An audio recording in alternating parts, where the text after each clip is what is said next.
célébrons pas la victoire d'un camp contre un autre. Nous honorons un Congo réconcilié.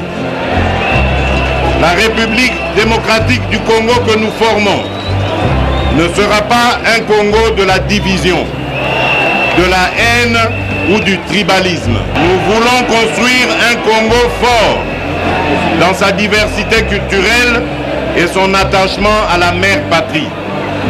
Un Congo tourné vers son développement, dans la paix et la sécurité. Un Congo pour tous, dans lequel chacun mérite sa place.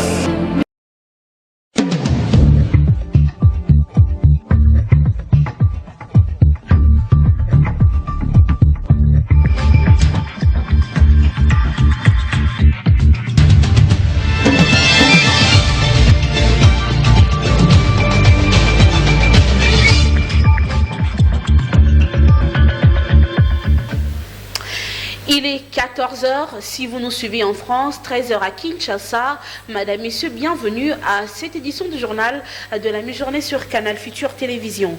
Du 3 au 5 septembre se tiendra à Kinshasa un atelier national de validation du plan national du numérique. C'est le conseiller spécial du chef de l'État en charge du numérique qui l'a dit lors d'un point de presse tenu hier vendredi dans son cabinet de travail. Le détail dans ce reportage qui porte la signature de Dadi Sumbo. Faire basculer la RDC résolument dans l'univers du numérique en vue de son évolution et de son émergence, tel est l'objectif que poursuit le chef de l'État au travers de son conseiller spécial en charge du numérique. Ce plan national du numérique qui sera validé dans le prochain jour affiche plusieurs objectifs, comme l'expose ici le conseiller spécial du chef de l'État. Que le chef de l'État, à travers ce choix, veut entraîner la RDC vers une nouvelle ère du numérique, et ça aura des conséquences dans la façon dont les gens vivront tous les jours, dans la façon dont les gens payeront l'école pour leurs enfants, dans la façon dont les gens communiqueront. Donc ce sera beaucoup de changements pour les hommes et les femmes de notre pays. C'est la raison pour laquelle cet atelier doit être particulièrement inclusif et concerner tout le monde. Un cadre national de concertation a été mis en place dont l'objectif de créer un espace de coordination, de consultation et de concertation entre parties prenantes. On a aussi également regardé ce qui s'est fait ailleurs différemment, à savoir en partant des expertises locales. On s'est rendu compte que de nombreux pays qui ont eu à faire appel à des expertises extérieures, finalement, sont butés à des échecs par rapport au problème de manque de compréhension des vrais enjeux locaux. Et ils ont dû finalement, à part la suite, faire appel à ces expertises locales. C'est ainsi que partant de cette expérience, on a considéré qu'il était important de partir à partir de nos propres experts. Retenez que 4 piliers stratégiques ont été identifiés pour former l'ossature du plan national du numérique, à savoir les infrastructures, la production et l'hébergement du contenu, les usages applicatifs ainsi que la gouvernance et la régulation. Vous suivrez l'intégralité de ces points de presse dans nos pages magazine ce soir à Canal Futur Télévision. Conduite par le directeur de cabinet adjoint du chef de l'État en charge des questions sociales et environnementales, une forte délégation de la présidence est arrivée au Kasaï à Centrale dans l'objectif d'évaluer ensemble avec les autorités provinciales la question de la rougeole, mais aussi celle de la malnutrition. Reportage signé Coco Molicho depuis le Kasaï. Conduite par le directeur de cabinet adjoint du président de la République en charge des questions sociales et environnementales, Olivier Mondongué, l'objectif est d'évaluer ensemble avec les autorités provinciales non seulement la question de la rougeole, mais aussi celle de la malnutrition et voir comment y faire face avec des réponses appropriées. Nous sommes envoyés par son Excellence Monsieur le Président de la République pour faire une évaluation. Je pense que vous savez très bien qu'il y a une épidémie de la rougeole qui touche 24 provinces sur le 26. Nous sommes accompagnés par le représentant de l'UNICEF pour essayer de faire un point de situation. Et la situation de la province de Kasaï-Orientale revêt un caractère particulier dans la mesure où il y a, en plus de la malnutrition en soi, une exacerbation de la rougeole en tant que telle, et nous allons avec les autorités provinciales faire un point de situation de manière à pouvoir apporter une réponse appropriée. Il faut préciser que nous sommes dans le Kasaï oriental certes, mais cette question sera prise en charge sur l'ensemble du pays et le ministère de la Santé ainsi que tous les services concernés sont effectivement à pied d'œuvre pour pouvoir apporter une réponse appropriée en ce qui concerne à la fois la vaccination et la prise en charge médicale. Au-delà du Kasaï oriental, la question de la rougeole touche presque toutes les 26 provinces de la RDC. Et déjà, le ministère de la Santé et autres services sanitaires du pays et le partenaire sont à pied d'œuvre pour une prise médicale. C'est le cas de province de l'Ituri et celle du Sud Kivu qui ont été les premières à être visitées par la même mission qui va se poursuivre sur le reste de provinces. Tout ceci s'inscrit dans le cadre de la matérialisation de la vision du chef de l'État, Félix-Antoine Tshisekedi Tshilombo, en ce qui concerne la santé de la population. Cette délégation comprend également le représentant permanent de l'UNICEF, Edouard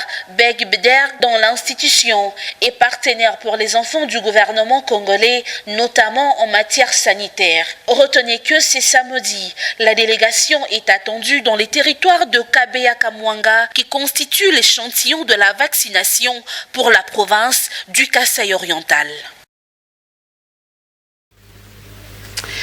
Riposte contre la maladie à virus Ebola, le plan du docteur Muyembe, revu et corrigé, a été approuvé par le partenaire ce vendredi.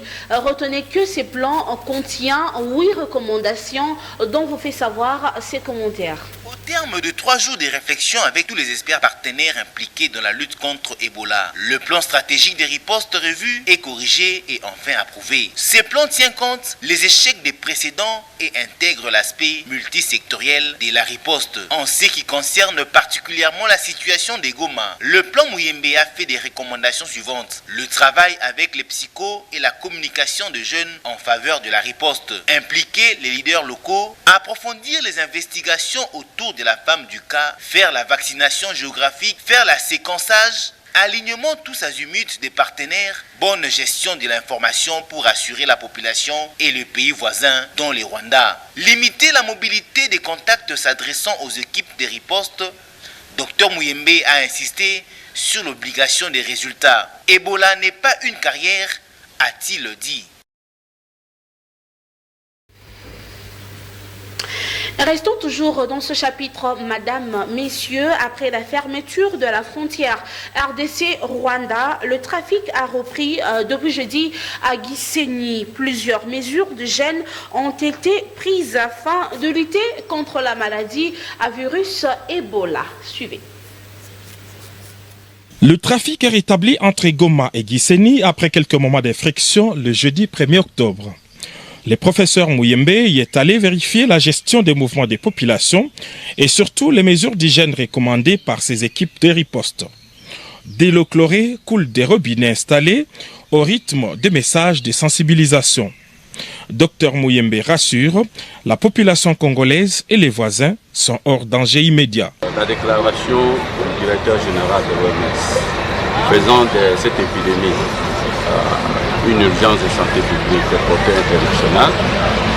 Cette déclaration a été accompagnée de plusieurs recommandations. L'une des recommandations, c'est de demander aux pays frontaliers de ne pas fermer leurs frontières pour ne pas entraver, n'est-ce pas, la circulation des hommes et des biens. Et ça, c'était clair. Et je pense que notre ministre ou notre gouvernement a réagi et tout de suite après, la frontière était ouverte.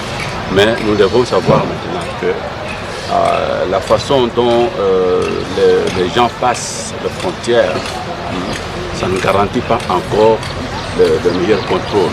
Nous devons renforcer notre contrôle à la petite barrière d'où nous venons, également voir ce que le Rwanda fait de l'autre côté et moderniser notre façon, n'est-ce pas, de contrôler les personnes qui traversent, qui vont donc au Rwanda. Ce que moi je suggère, j'ai déjà suggéré cela, qu'on organise un atelier des experts de la RDC du Rwanda, du Burundi, de l'Ouganda, du Sud-Soudan et du Congo, pour que nous puissions vraiment mettre en place toutes nos forces pour que cette épidémie ne traverse pas les frontières et soit vite contrôlée. Le quartier Bougamba 2, considéré comme épicentre d'Ebola à Goma, est sous surveillance médicale. Les équipes de vaccination s'activent à la grande satisfaction des équipes OMS. On a choisi Bougamba 2 parce qu'on a eu un cas d'Ebola confirmé ici. C'est ce qui nous a amené. Donc le vaccin qui est là, il n'est ouvert qu'au contact des personnes qui ont développé la maladie avec le Ebola et à leur contact des contacts. Donc c'est ce qui fait qu'on a choisi Bougamba 2 et nous félicitons la population de Bougamba 2 pour leur collaboration et pour aussi l'acceptance qu'ils ont témoigné envers les équipes de la riposte. Les opérations se déroulent bien pour le moment. Il y a une bonne acceptation de la communauté. Notre travail, c'est de lister rapidement les contacts. Mais on ne s'arrête pas là. On liste aussi les parents de ces contacts, leurs amis, leurs voisins. C'est qu'on appelle contact de contact. Aussi, on essaie de lister les contacts probables, donc des personnes qui vivent dans le même cercle que les contacts. Et on essaie de les offrir le vaccin le plus vite que possible dans le but de les prévenir de la maladie. Avec la collaboration des populations locales, Ebola sera éradiqué le plus rapidement possible, comme l'a souhaité le chef de l'État, Félix-Antoine Tshisekedi Tshilombo. Sachez que l'ONG Médecins sans frontières a construit un grand centre de traitement d'Ebola à Mounigui. Objectif, contribuer à la riposte contre ces virus qui sévit il y a de cela une année dans la partie est de la République démocratique du Congo. Le nouveau centre de traitement d'Ebola Goma est situé à 5 km du centre-ville, dans le quartier périphérique de Mounigui. Construit sur une surface d'1,5 hectare, ce nouveau centre a une capacité d'internement de 72 malades et comprend plusieurs pavillons de dépistage. Ces complexes médicaux en préfabriqué comprend aussi des compartiments pour le personnel soignant et l'administration. Il a la particularité d'avoir des chambres individuelles plus spacieuses avec latrines individuelles. Le centre de Mounigui sera complètement achevé dans une semaine, d'après les équipes techniques de Médecins sans frontières. Il est construit pour parer à toute éventualité, mais pour l'instant, les équipes travaillent pour contenir Ebola dans le foyer. Ayant pris véritablement ses fonctions aujourd'hui après la remise et reprise avec les coordonnateurs Terra Dr Aruna, Dr Mouyembe Jean-Jacques a fait le tour de points frontaliers à la petite et grande barrière. Toutes les mesures sanitaires sont scrupuleusement respectées. Les gouverneurs de la ville, la province du Nord Kivu président ce samedi une réunion du comité provincial de sécurité. Au menu, la situation sécuritaire qui reste préoccupante en cette province depuis son accession à l'hôtel de ville. Un terrorisme s'organise autour de la ville de Goma. C'est ce qu'a affirmé le gouverneur Carly Nzazi, dont vous aurez le détail dans nos prochaines éditions. Les gouverneurs de la ville, la province de Kinshasa, Gentini Ngobila Mbaka, a eu une rencontre hier vendredi avec le bourgmestre et leur adjoint, les commissaires de la police et autres chefs des divisions urbaines, ainsi que les autorités coutumières. Au menu, l'assainissement de la capitale en prélude du lancement de l'opération Kin Bopeto. Remimboui nous donne les détails. D'entrée de jeu, les gouverneurs de la ville de Kinshasa, Gentini Ngobila, a rappelé au bourgmestre son programme quinquennal qui est basé sur l'opération Kinbopeto en vue d'un bon développement de la ville-province de Kinshasa. Le premier citoyen de la ville a par ailleurs insisté sur les actions concrètes avec comme soubassement les changements de mentalité. Les concepts Kinshasa, Bopeto et toute une philosophie de gestion des gouvernance et de l'assainissement de cette ville. Le gouverneur n'a fait que rappeler l'instruction qu'il nous a déjà donner sur l'opération Kinboket, comment nous allons le faire. Et je pense que nous sommes déjà en train de le faire, mais l'opération proprement dite, telle qu'il a souhaité lui-même, il sera lancé dans la deuxième quinzaine du mois d'août. Parce qu'il voulait quand même que le lancement soit fait avec pompe.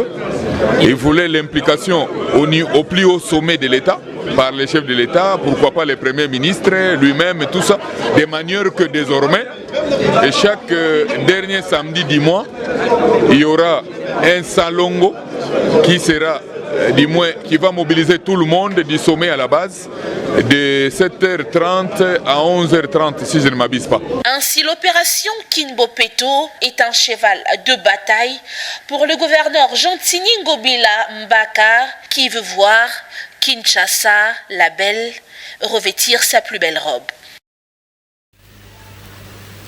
Restons toujours à l'hôtel de ville de Kinshasa où le gouverneur Gentini Ngobila a suspendu tout nouveau lotissement dans la capitale jusqu'à nouvel ordre. C'est ce qu'a annoncé un communiqué de l'hôtel de ville publié depuis hier vendredi. Cette décision se justifie sur le fait que les normes urbanistiques n'y sont pas respectées dans le nouveau lotissement créé au sein de la ville. À ce sujet, c'est une décision que salue Chitoma Regeko, ingénieur civil de construction plutôt à l'agence congolaise de grands travaux à CGT. Pour lui, cette dernière permettra aux affaires foncières et tous ceux qui œuvrent dans ces secteurs à se conformer aux normes urbanistiques. Il est joint au téléphone par la rédaction. Pensons que la disposition prise par l'autorité urbaine est une disposition quand même préventive à notre avis, parce qu'elle permettrait aux techniciens des affaires foncières de pouvoir se conformer aux règles élémentaires urbanistiques.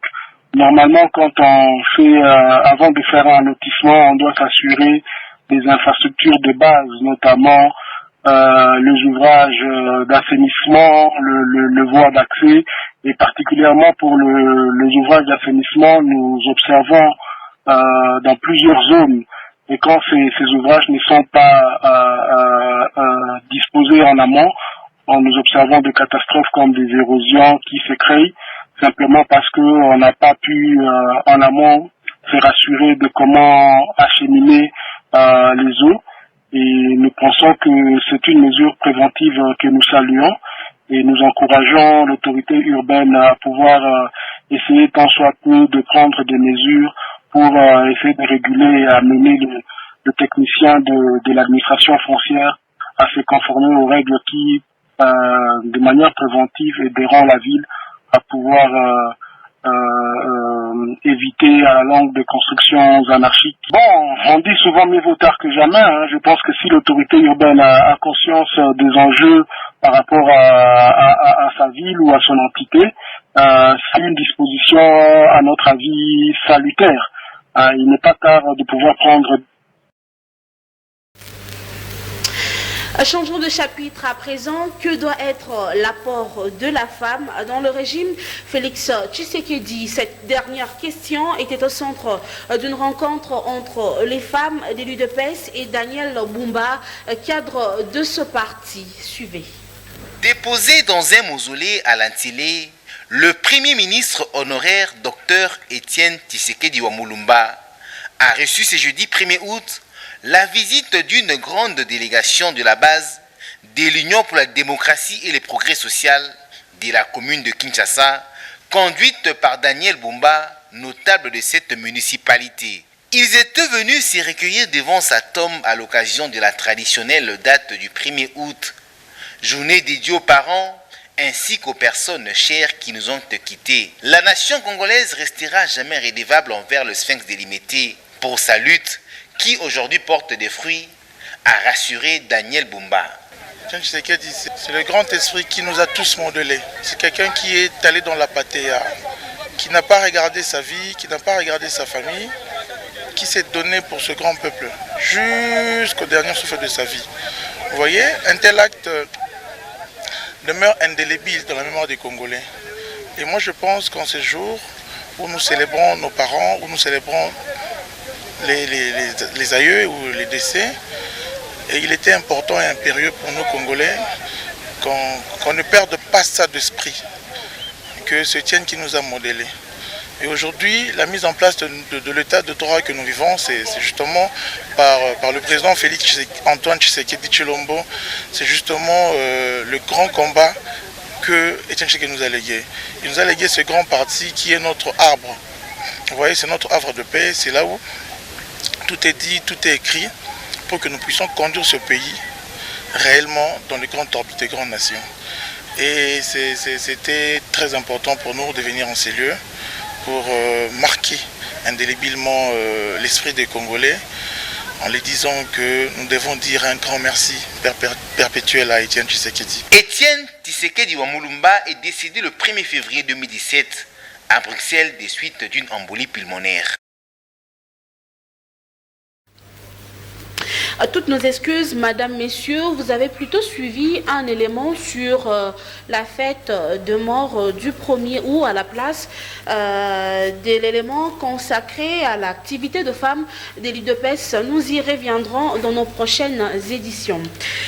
Parlons éducation à présent dans l'attente et l'effervescence de la mise en œuvre effective de la gratuité de l'éducation de base en République démocratique du Congo, tel que promis par le chef de l'État, Félix Tshisekedi Tshilombo. L'association de jeunes pour l'éducation a lancé depuis hier vendredi la 3e édition de la campagne dénommée École Eza Mombongote. Selon l'article 43 de la Constitution de la République démocratique du Congo, qui stipule que l'éducation de base doit être obligatoire et gratuite, voilà pourquoi l'ONG Association de jeunes pour l'éducation qui lutte contre les monnayages de l'enseignement en RDC a lancé la 3e édition de la campagne École Eza Mombongote. Une campagne qui a pour but de mettre fin à la suppression de frais fixés et perçus par le gouvernement, la suppression sans délai de frais des évaluations certificatives et l'arrêt total de la prise en charge des enseignants par le parent. Je crois que la pétition, il nous faut 100 000 signatures et nous, à notre niveau, nous voulons atteindre 100 000 dénonciations. Voilà pourquoi nous demandons aux parents de dénoncer pour qu'ensemble, tel que nous avons fait à la clôture de la 2e édition, nous avons remis aux autorités la compilation des dénonciations pour que les gens sachent qu'on en a assez. Il faut que l'école soit gratuite, il faut que le pratique contraire à l'éthique professionnelle et aux mœurs qui se commettent dans le milieu scolaire à travers la corruption, les actes de monnayage et la marchandisation puissent prendre fin. Abraham Kalala, représentant des élèves, a encouragé l'ONG dans leur détermination dans la gratuité de l'enseignement en RDC avant d'interpeller le gouvernement d'appliquer la parole du chef de l'État. Pour aller à l'école, ils m'achètent tout à l'école. Est-ce que nous aussi devons souffrir comme vous quand nous serons de parents? Chères autorités, chers enseignants, chers éducateurs, honorables, chers journalistes et membres des médias, chers responsables de l'ONG IMAE, mon espoir, Son Excellence, Monsieur le Président de la République démocratique du Congo, Félix Antoine Tshilombo Tshisekedi, nous a promis une école gratuite pour ce lundi 2 septembre 2019 et Ainsi, l'ONG IMAC reste confiant de la gratuité de l'enseignement de base, car l'éducation est l'arme la plus puissante qu'on puisse utiliser pour changer le monde. Comme à l'accoutumée, chaque 1er août, le monde célèbre la journée dédiée aux morts. La jeunesse de l'UNC a saisi cette occasion pour se souvenir de leurs héros. Suivez ce reportage. C'est dans le cimetière nécropole entre terre et ciel que la délégation de la jeunesse de l'UNC est allée honorer les leurs. Les uns peuvent partir, les autres peuvent rester, mais tant que nous resterons unis et déterminés à atteindre les objectifs que le parti nous assigne et pour lesquels nous avons des objectifs fixés pour que nous puissions soulager tant soit peu la souffrance de la population congolaise. Et je pense que nous serons en train de donner de la valeur à notre existence sur Terre. De Mme Zaïna Hussein Gandou, les jeunes de l'UNC avec son président n'ont oublié personne et demandent à ce que les jeunes puissent être considérés. Hussein, c'est notre héros. Un jeune très combatif qui a participé à nos réunions au niveau du siège de la ville de Kinshasa. Et le 21 janvier 2018, pendant la marche du CLC à laquelle les partis politiques de l'opposition, à l'époque l'Union pour la Nation congolaise, parti de l'opposition, s'étaient associés.